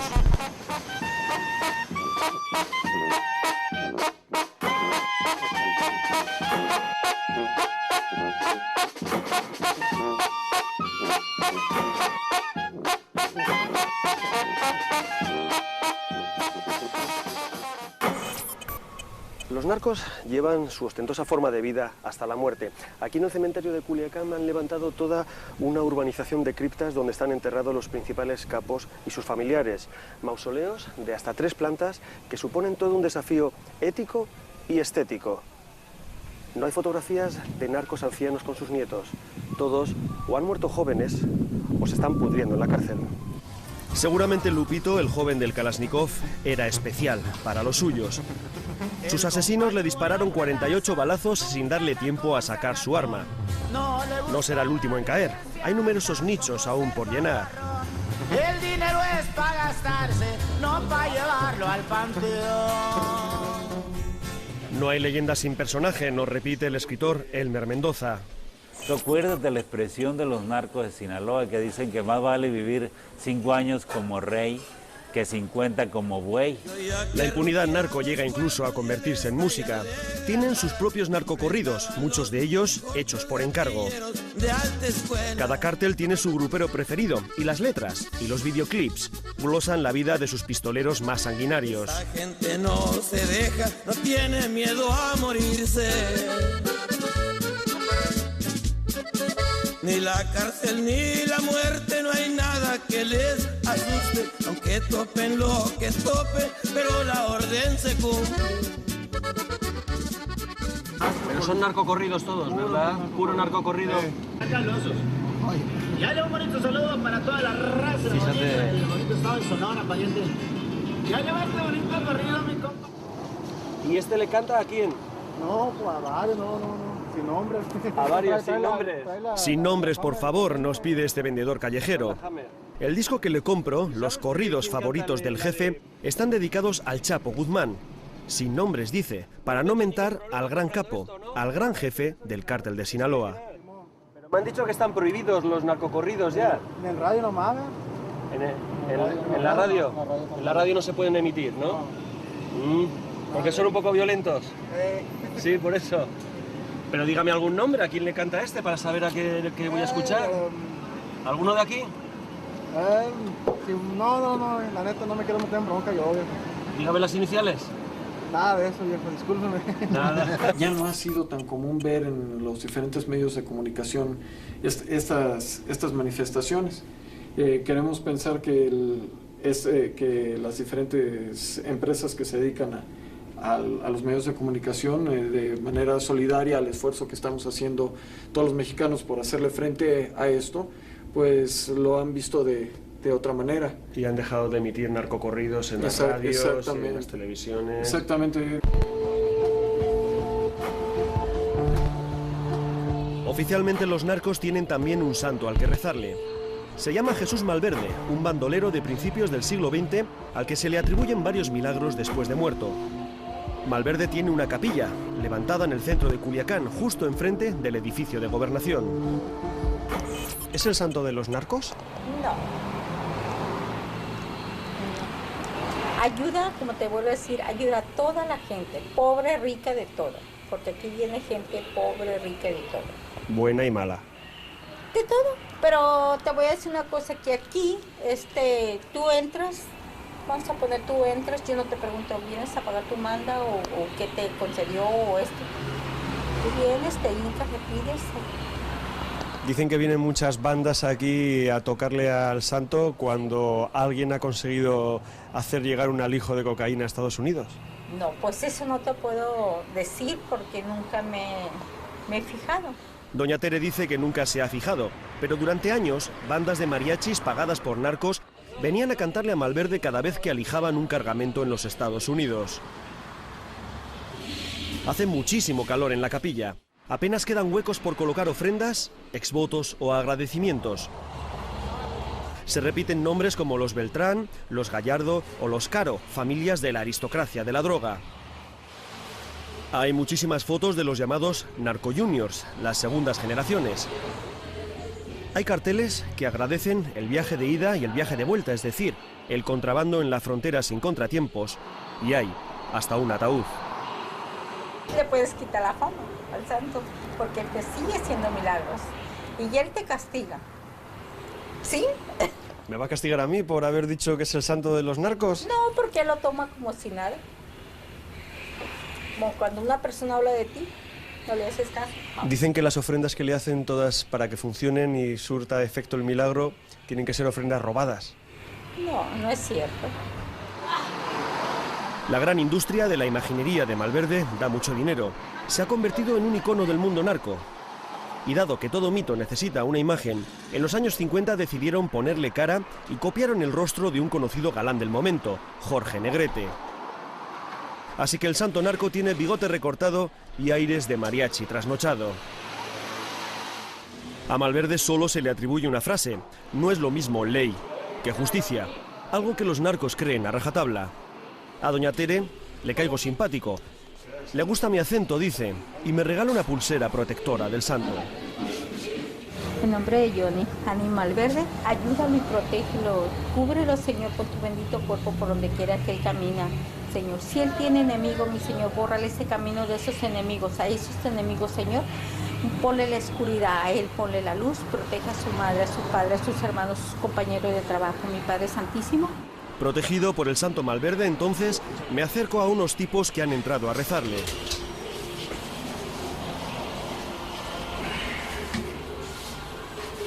Espero a que acaben y entonces le pregunto al más fuerte qué le ha pedido al santo.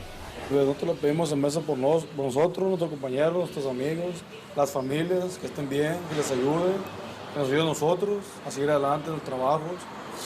En otras cosas, lo proteger el trabajo, que nos cuiden, nos protejan de tantas cosas que pasan y eso, más que nada en la familia nosotros.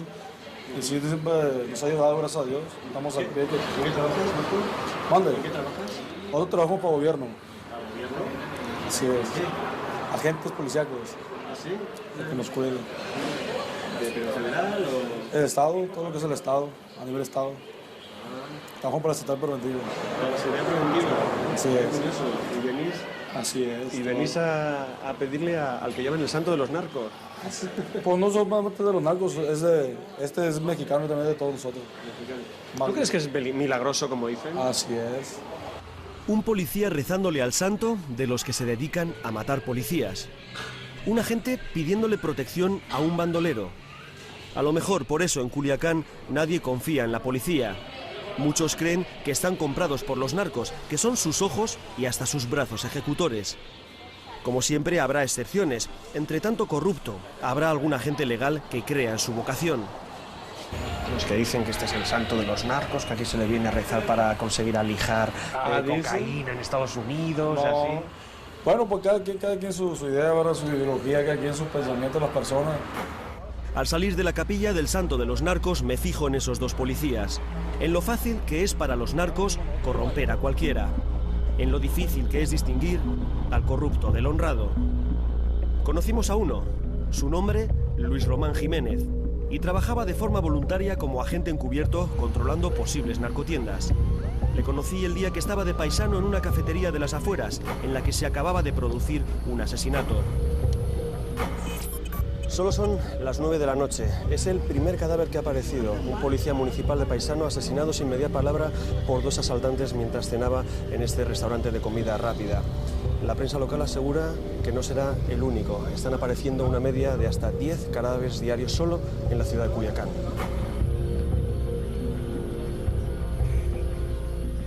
Seguramente no va a ser el último muerto de esta noche. Pues parece que no. Por lo regular siempre en las noches cuando se presenta más violencia. Estamos preparados para esto. Esto es el pan de cada día aquí. Esperemos que no, pero pues así es esto, ¿no? Todos los días pasa. El cordón policial no impide a la prensa hacer su trabajo. Es más, en una actitud casi morbosa, se lo facilita para que todos tengan la foto.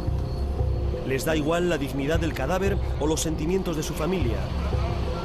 Qué empeño el de la policía científica en colocar al muerto un obvio cartel que dice cadáver. Qué imagen tan sobrecogedora la de ese hombre muerto junto a las fotos de la gatita Mari y el cachorro Simba. Veo que los fotógrafos intentáis sacar el primer plano del cadáver y veo que las autoridades de alguna manera lo facilitan también permitiendo que se hagan estas fotografías.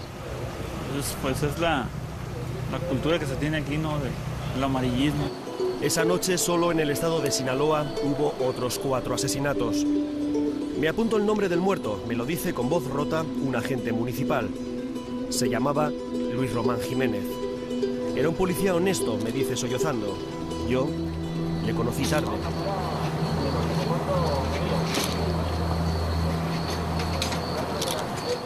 Welcome to Tijuana, tequila, sexo, marihuana. Welcome to Tijuana, con el coyote no hay aduana. Bienvenida a Tijuana. Como dice la canción, Welcome to Tijuana. Bienvenidos a la ciudad de los 10 muertos diarios. A las calles del narcomenudeo y las decapitaciones.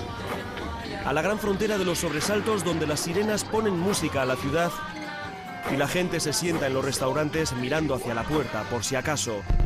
La lucha por la hegemonía entre los clanes narcos tiene en Tijuana su plaza más salvaje. Se están apoderando de las calles, de los límites de su territorio para poder llevar a cabo sus actividades ilícitas. Cada vez los hechos son más violentos. Pudiéramos hablar que la edad aparente de los ejecutores cada vez es más joven. La mayoría, tanto de ejecutados como la noticia que tenemos de ejecutores, está fluctuando entre 20 y 25 años. Un día aparecen 3 jóvenes disueltos en ácido. Otro, 12 traficantes de poca monta con la lengua cercenada. A la semana siguiente son 9 cabezas cortadas. El narco mexicano hace tiempo que traspasó el umbral de la vileza. Le da todo igual. Se meten varias rayas, se fuman algo de María, lo aderezan con unas anfetaminas y, como dicen por aquí, la orden se cumple, sea la que sea: torturar, matar, decapitar.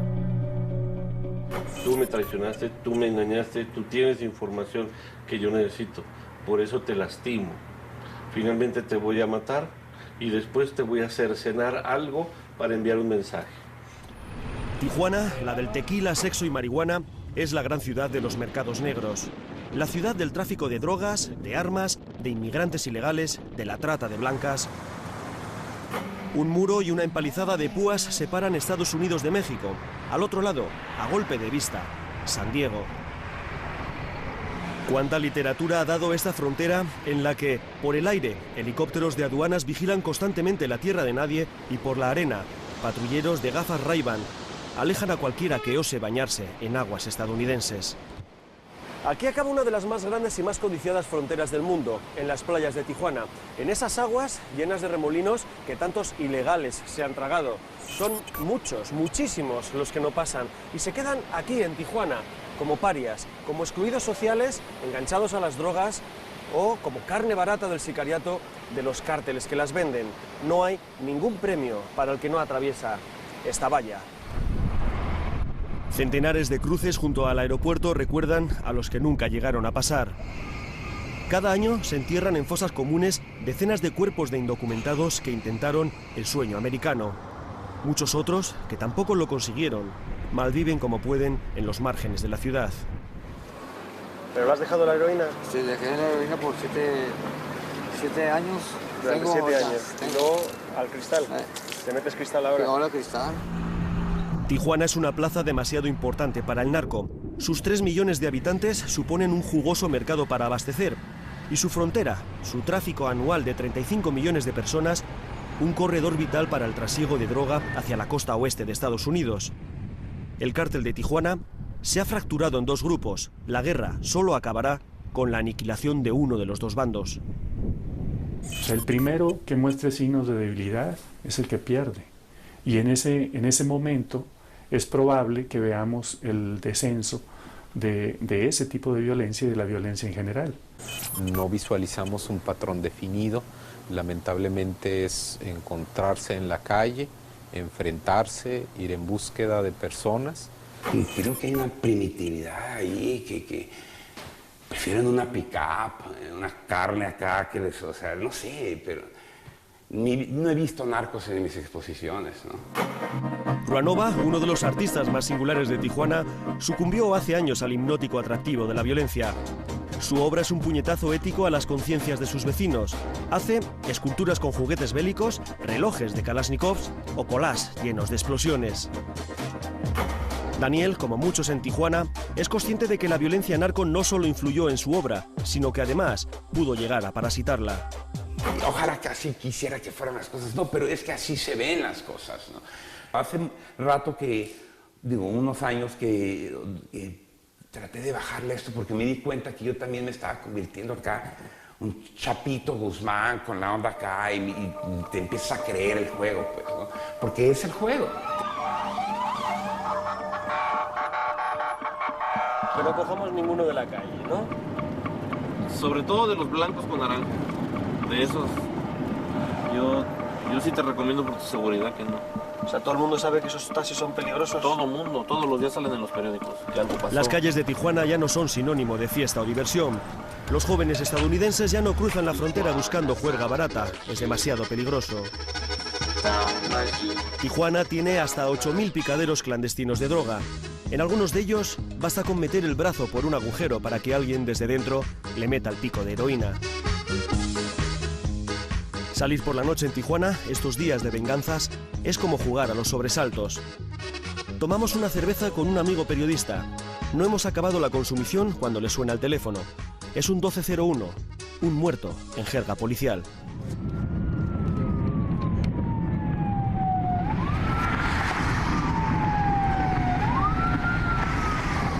¿Qué onda? Oye, ¿qué sabes de la balacera allí de la Cruz Roja?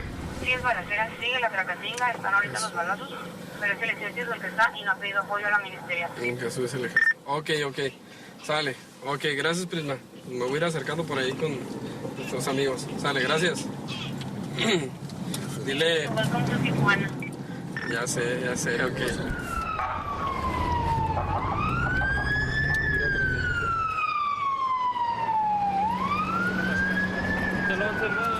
Un policía nos indica dónde están atrincherados los sicarios.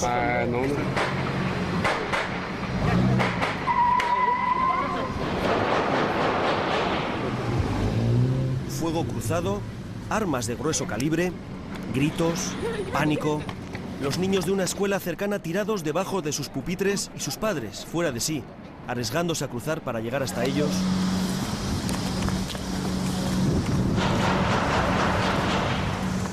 Es como estar en las calles de Bagdad, pero es otra guerra, la guerra contra el narco.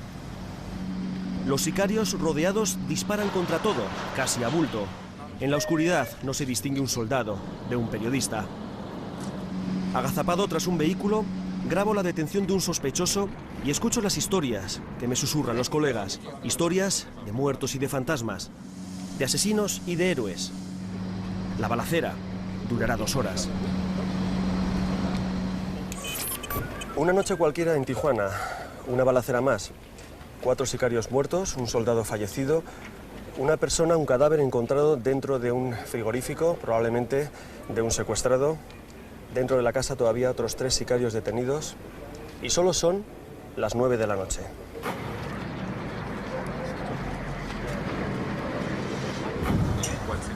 El comunicado de la Fiscalía la mañana siguiente es como un parte de guerra. Fallecen 4 personas, se encuentra una persona muerta, envuelta en una lona azul, tienen 119 casquillos, se encontraba decapitado.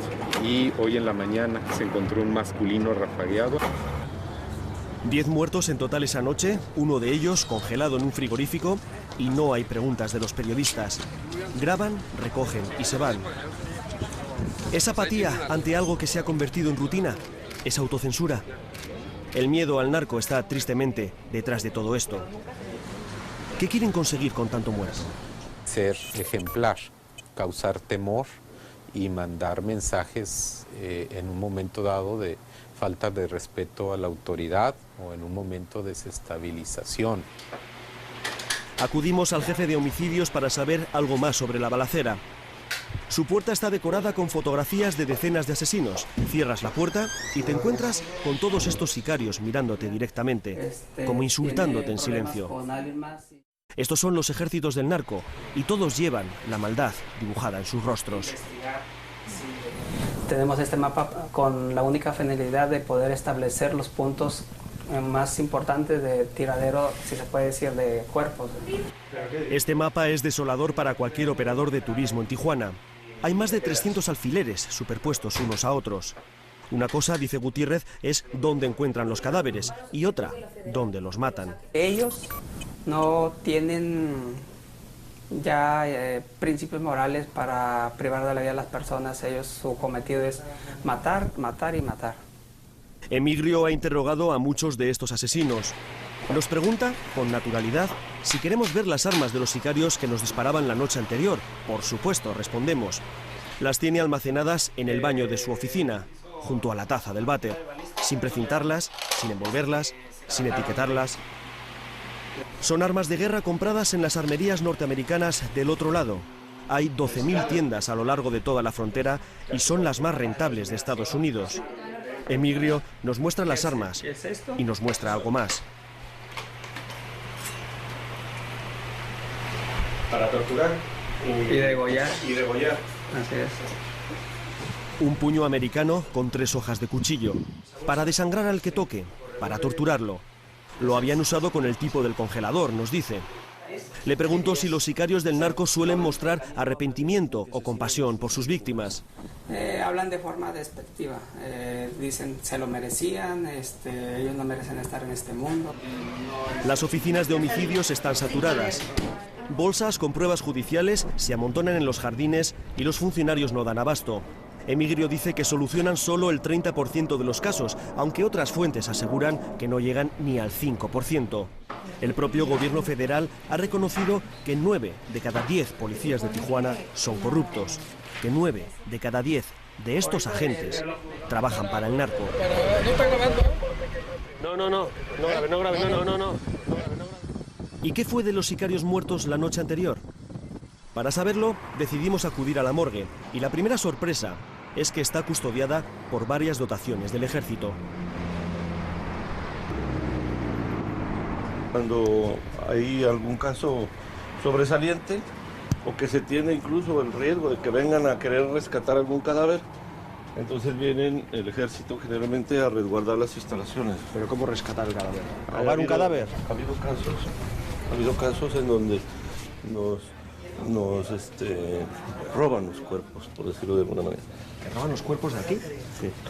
¿Pero con qué objeto? Ellos quieren tener su cadáver para que no pase a ser requisado por la autoridad, ¿no?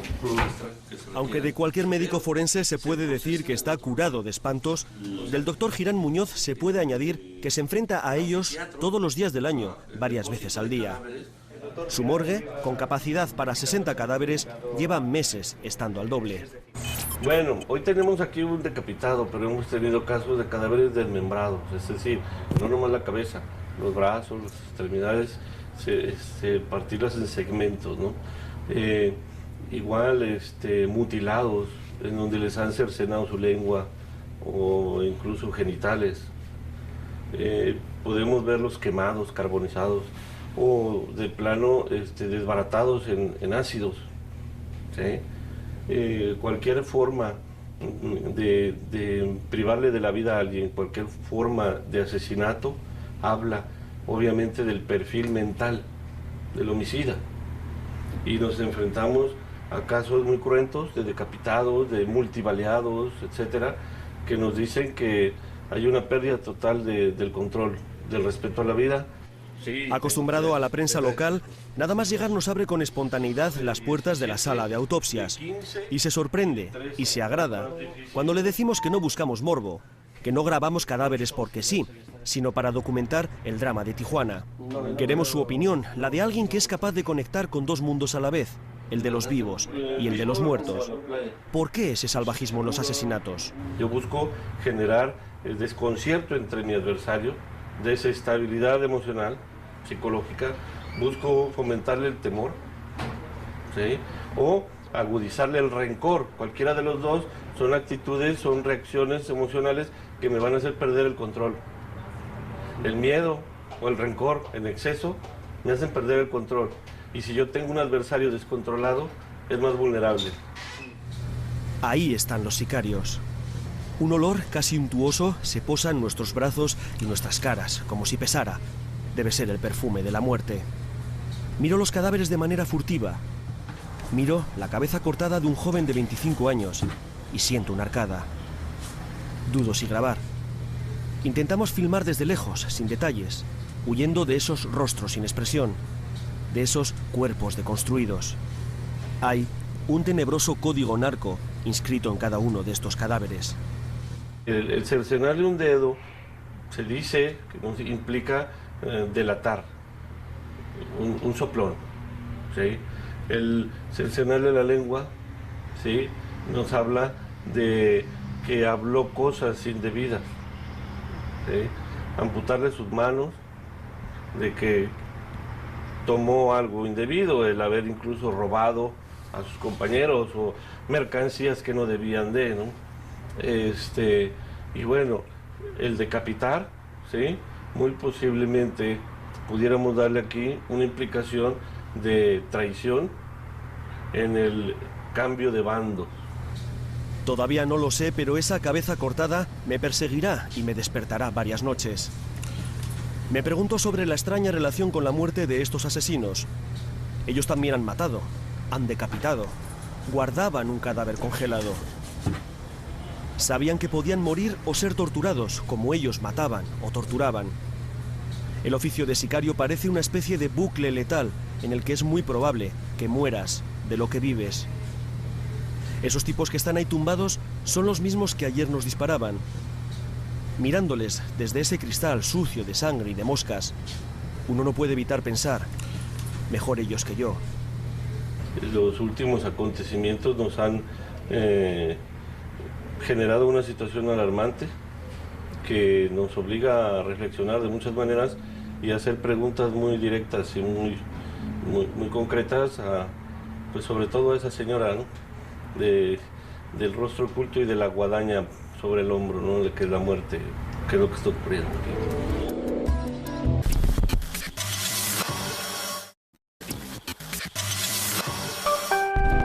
Algunos dicen que en México realmente no hay crimen organizado, que lo que hay es crimen desorganizado, que cerrar el 2008 con 5.000 muertos solo puede ser un buen negocio para las armerías del lado norteamericano de la frontera. ¿Dónde está el límite? ¿Cuándo van a parar? ¿Cuántas vidas le va a costar al gobierno acabar con el monstruo narco después de tantos años de pasividad? Este país está dejando 13 muertos al día en esa guerra. ¿Cuál es el umbral de resistencia de una sociedad que cada anochecer enciende el contador de muertos de la mañana siguiente?